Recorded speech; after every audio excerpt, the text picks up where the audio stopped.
Grazas, señor presidente. Señor Feijóo, non podemos coincidir coa súa valoración a respecto dos 100 primeiros días de goberno, entre outras cousas porque esta non era a pregunta que lle facía o BNG, por moito que non la acumulara o presidente do Parlamento, supoño que para facerlle un favor a vostede.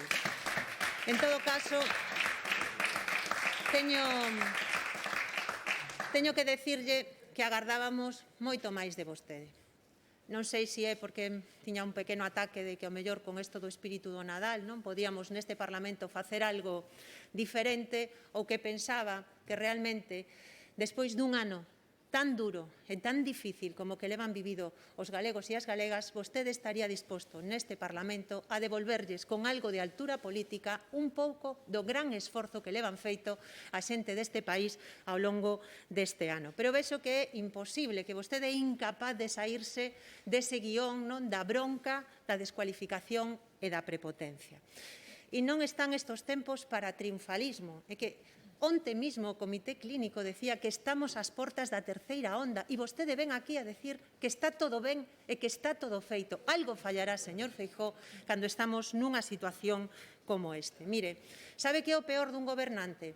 O peor dun gobernante xa non é só que minta, é que se acabe creendo as súas propias mentiras, é que ten que baixar do coche oficial e pisar un pouco máis a rúa e escoitar cal é a situación na que están vivindo as persoas autónomas do noso país, cal é a situación da xente traballadora que quedou sin emprego, cal é a angustia coa que viven miles de familias esta situación, cal é a durísima realidade que viven os profesionais sanitarios que fixeron un esforzo a pesar da falta de medios e recursos, porque claro que hai un recoñecemento aos profesionais sanitarios e non se esconda detrás deles para intentar ocultar o que vostede non fixo, señor Feijóo. Porque, mire, aquí hai algo que vostede non acaba de entender. Isto non vai nin do PP, nin do PSOE, nin do BNG. Isto vai do que lle está pasando a xente no noso país. Isto vai desos autónomos e autónomas que as están pasando canutas e que non ven que esas axudas sexan suficientes. Isto vai da pequena e mediana empresa que está facendo todo o posible para seguir en pé. Isto vai da xente que necesita ter unha resposta, que vive con angustia o que está pasando nas residencias de maiores. Isto vai da resposta que temos que darlle neste Parlamento para que a xente poida ver a luz ao final do túnel. E isto vai de transmitirlles que neste Parlamento imos facer todo o posible para que sepan, que estean seguras de que vamos a sacalas de aí. Pero xa vexo que vostede, señor Feijóo, sigue aí. E mire, a pesar da súa decepcionante resposta, este grupo BNG e esta portavoz imos seguir traballando cada día para mellorar a vida dos galegos e das galegas.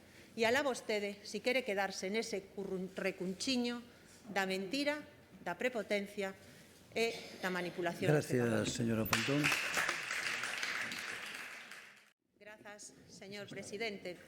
Señor Feijóo, non podemos coincidir coa súa valoración a respecto dos 100 primeiros días de goberno, entre outras cousas porque esta non era a pregunta que lle facía o BNG, por moito que non la acumulara o presidente do Parlamento, supoño que para facerlle un favor a vostede. En todo caso, teño que decirlle que agardábamos moito máis de vostede.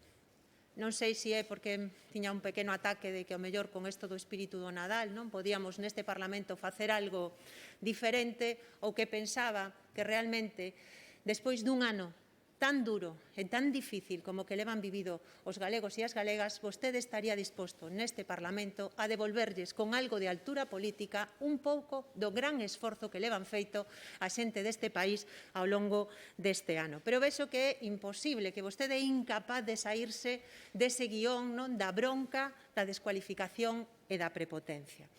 E non están estes tempos para triunfalismo, é que onte mismo o Comité Clínico decía que estamos ás portas da terceira onda e vostede ven aquí a decir que está todo ben e que está todo feito. Algo fallará, señor Feijóo, cando estamos nunha situación como este. Mire, sabe que é o peor dun gobernante?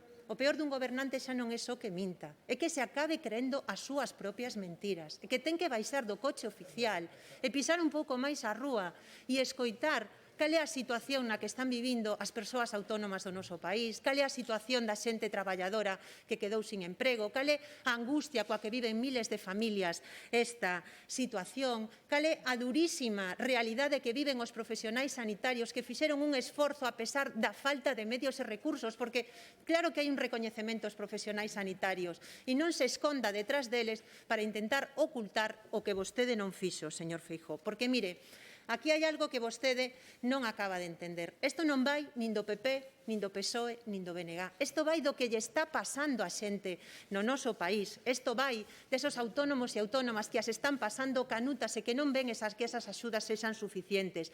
Isto vai da pequena e mediana empresa que está facendo todo o posible para seguir en pé. Isto vai da xente que necesita ter unha resposta, que vive con angustia o que está pasando nas residencias de maiores. Isto vai da resposta que temos que darlle neste Parlamento para que a xente poida ver a luz ao final do túnel. E isto vai de transmitirlles que neste Parlamento imos facer todo o posible para que sepan, que estean seguras de que vamos a sacalas de aí. Pero xa vexo que vostede, señor Feijóo, sigue aí. E mire, a pesar da súa decepcionante resposta, este grupo BNG e esta portavoz imos seguir traballando cada día para mellorar a vida dos galegos e das galegas.